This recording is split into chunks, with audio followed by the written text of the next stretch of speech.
ഞങ്ങളുടെ ചാനലിലേക്ക് സ്വാഗതം. എല്ലാ ജീവികൾക്കും സന്തോഷമുള്ള മനസ്സുണ്ടാകട്ടെ. ബുദ്ധൻ. സർവ്വജീവികൾക്കും സന്തോഷമുള്ള മനസ്സുകൾ ഉണ്ടാകട്ടെ എന്നതിന്റെ പ്രചോദനങ്ങൾ മലയാളത്തിൽ. 1. ആന്തരിക സമാധാനവും സന്തോഷവും കണ്ടെത്തൽ. ഈ മന്ത്രം മറ്റുള്ളവരുടെ സന്തോഷം ആഗ്രഹിക്കുന്നതിലൂടെ നിങ്ങളുടെ സ്വന്തം ആന്തരിക സമാധാനം വർദ്ധിപ്പിക്കാൻ സഹായിക്കുന്നു. കാരുണ്യത്തിന്റെ ഈ പ്രവൃത്തിയിലൂടെ ലോകത്തിലെ നന്മ വർദ്ധിപ്പിക്കുന്നതിൽ നിങ്ങൾ പങ്കാളിയാകുന്നു. 2. പോസിറ്റിവിറ്റി പകരുന്നതിന്റെ ശക്തി. നിങ്ങൾ ചുറ്റുപാടും സന്തോഷം ആഗ്രഹിക്കുമ്പോൾ അത് നല്ല ഊർജം പ്രസരിപ്പിക്കുകയും മറ്റുള്ളവരെ കൂടുതൽ സന്തോഷകരമായ നിലയിലേക്ക് കൊണ്ടുപോകുകയും ചെയ്യുന്നു. ഈ പോസിറ്റീവ് മാറ്റം ഒരു ശൃംഖല പ്രതിക സൃഷ്ടിക്കുകയും പരിസ്ഥിതിയെ മൊത്തത്തിൽ മെച്ചപ്പെടുത്തുകയും ചെയ്യും. 3. കരുണയുടെ പ്രാധാന്യം. ഈ മന്ത്രം എല്ലാ ജീവജാലങ്ങളോടും കരുണ കാണിക്കാൻ ഊന്നൽ നൽകുന്നു. ഇത് നമ്മെ മറ്റുള്ളവരുടെ കഷ്ടപ്പാടുകളെക്കുറിച്ച് കൂടുതൽ ബോധമുള്ളവരാക്കുകയും അവരെ സഹായിക്കാൻ പ്രചോദിപ്പിക്കുകയും ചെയ്യുന്നു. 4. ലോകം മെച്ചപ്പെടുത്താൻ ഒരു ചെറിയ കടമ. നമുക്ക് ലോകത്തെ പൂർണ്ണമായി മാറ്റാൻ കഴിയില്ലെങ്കിലും സമൂഹത്തെ നല്ല രീതിയിൽ സ്വാധീനിക്കാൻ നമുക്ക് ചെറിയ കാര്യങ്ങൾ ചെയ്യാൻ കഴിയും. ഈ മന്ത്രം നിങ്ങളുടെ ദൈനംദിന ജീവിതത്തിൽ നന്മ ചെയ്യാനും മറ്റുള്ളവരെ സഹായിക്കാനും പ്രചോദിപ്പിക്കുന്നു. 5. വ്യക്തിപരമായ വളർച്ചയ്ക്കുള്ള അവസരം. മറ്റുള്ളവരുടെ സന്തോഷം ആഗ്രഹിക്കുന്നത് നിങ്ങളുടെ സ്വന്തം ധാർമ്മിക വളർച്ചയിലേക്ക് നയിക്കുന്നു. സഹാനുഭൂതിയും കരുണയും പരിശീലിക്കുന്നതിലൂടെ നിങ്ങൾ ഒരു മികച്ച വ്യക്തിയായി മാറുന്നു. മറ്റ് പ്രചോദനങ്ങൾ. ഈ മന്ത്രം ജപിക്കുന്നതിലൂടെ സമാധാനവും ശാന്തതയും കണ്ടെത്താൻ കഴിയും. ഇത് പ്രതീക്ഷയും ആനന്ദവും പ്രോത്സാഹിപ്പിക്കുന്നു. ലോകം നല്ല സ്ഥലമാണെന്ന് വിശ്വസിക്കാൻ ഇത് നിങ്ങളെ സഹായിക്കുന്നു. നിങ്ങളുടെ ഹൃദയത്തിൽ നിന്ന് ഈ മന്ത്രം ചൊല്ലുക. ലോകം കൂടുതൽ സന്തോഷകരമായ സ്ഥലമാക്കാൻ നിങ്ങളുടെ പങ്ക് വഹിക്കുക. കഥകളും ഇതിഹാസങ്ങളും. മഹാഭാരതം പോലുള്ള ഇതിഹാസങ്ങളിൽ നിന്നും കഥകളിൽ നിന്നും മറ്റുള്ളവരുടെ സന്തോഷം ആഗ്രഹിക്കുന്നതിന്റെ പ്രാധാന്യത്തെക്കുറിച്ചുള്ള ഉദാഹരണങ്ങൾ കണ്ടെത്താൻ കഴിയും. രാജാക്കന്മാരും രാജ്ഞിമാരും മറ്റുള്ളവരെ സഹായിക്കുകയും അവരുടെ ജീവിതം മെച്ചപ്പെടുത്തുകയും ചെയ്ത കഥകൾ പ്രചോദനം നൽകുന്നു. മഹാത്മാക്കളുടെ വാക്കുകൾ. ഈ ആശയത്തെ പിന്തുണയ്ക്കുന്ന നിരവധി മഹാത്മാക്കളുടെ വാക്കുകൾ മലയാളത്തിൽ ലഭ്യമാണ്. ശ്രീനാരായണ ഗുരു, സ്വാമി വിവേകാനന്ദൻ, അയ്യങ്കാളി തുടങ്ങിയവരുടെ ചിന്തകൾ പ്രചോദനം നൽകുന്നു. ദൈനംദിന പ്രവൃത്തികൾ. ഈ മന്ത്രത്തെ വെറുമൊരു ആശംസയായി കാണാതെ നിങ്ങളുടെ ദൈനംദിന പ്രവൃത്തികളിലേക്ക് സംയോജിപ്പിക്കുക. ഒരു പുഞ്ചിരി പങ്കുവയ്ക്കുക, ഒരാളെ സഹായിക്കുക, പരിസ്ഥിതി സംരക്ഷിക്കുക തുടങ്ങിയ ചെറിയ കാര്യങ്ങൾ വലിയ മാറ്റങ്ങൾ സൃഷ്ടിക്കും. കൂട്ടായ്മയുടെ ശക്തി. ഈ മന്ത്രം ഒറ്റയ്ക്കല്ല, ഒരു കൂട്ടായ്മയ്ക്കൊപ്പം ചൊല്ലുമ്പോൾ അതിന്റെ ശക്തി വർദ്ധിക്കുന്നു. സുഹൃത്തുക്കളോടും കുടുംബാംഗങ്ങളോടും സമൂഹത്തിലെ മറ്റുള്ളവരോടും ഇത് പങ്കുവയ്ക്കുക. നേരിട്ടോ സോഷ്യൽ മീഡിയയിലൂടെയോ ഇത് ചെയ്യാം.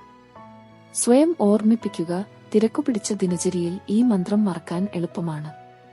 നിങ്ങളുടെ ഫോണിൽ അലാറം സജ്ജീകരിക്കുകയോ വീട്ടിൽ ഒരു സ്റ്റിക്കർ ഒട്ടിക്കുകയോ സ്റ്റേഷൻ അല്ലെങ്കിൽ പ്രാർത്ഥനയ്ക്കിടെ ഇത് ഉൾപ്പെടുത്തുകയോ ചെയ്ത് സ്വയം ഓർമ്മിപ്പിക്കാം. നിങ്ങളുടെ പരിശ്രമം ഒരിക്കലും പാഴാകില്ല. ഒരു സമയം ഒരു വ്യക്തിയുടെ സന്തോഷം എന്ന നിലയിൽ നേടിയ മാറ്റം പോലും ലോകത്തെ വലിയ രീതിയിൽ സ്വാധീനിക്കും. ഈ മന്ത്രത്തിന്റെ സന്ദേശം പരസ്പരം പങ്കുവയ്ക്കുമ്പോൾ സ്നേഹവും കരുണയും നിറഞ്ഞ ഒരു ലോകത്തിലേക്ക് നമ്മൾ ഒരു ചുവട് വയ്ക്കുകയാണ്.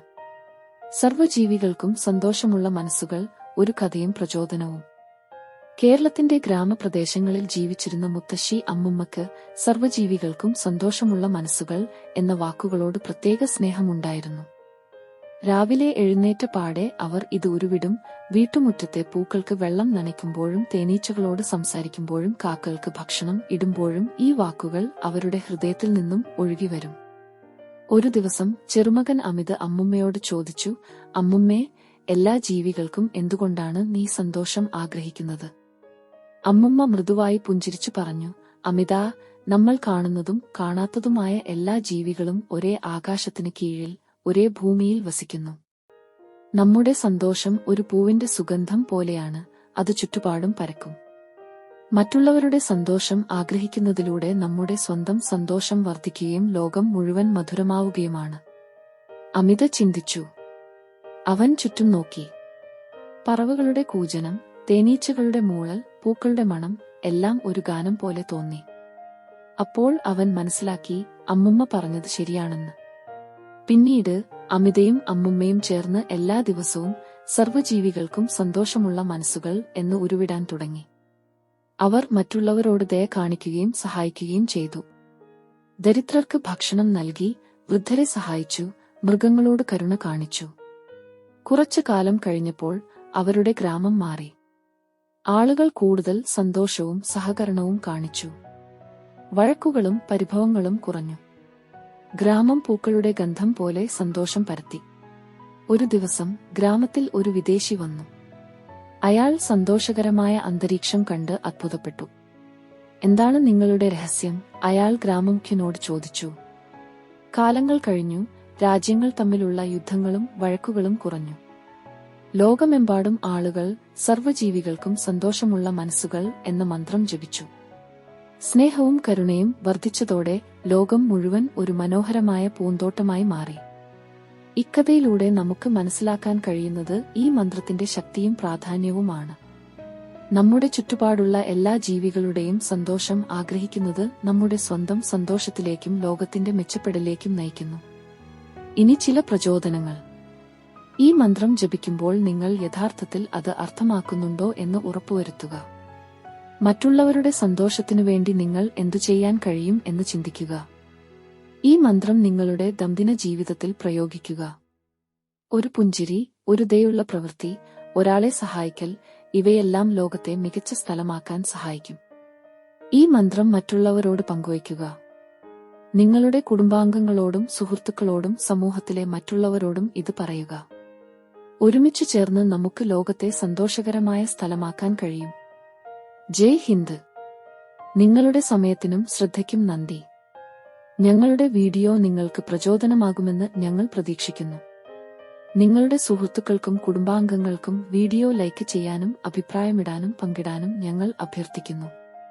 ഇതുപോലെയുള്ള മോട്ടിവേഷണൽ വീഡിയോകൾക്കായി ഞങ്ങളുടെ ചാനൽ സബ്സ്ക്രൈബ് ചെയ്യുക. ജയ് ഹിന്ദ്.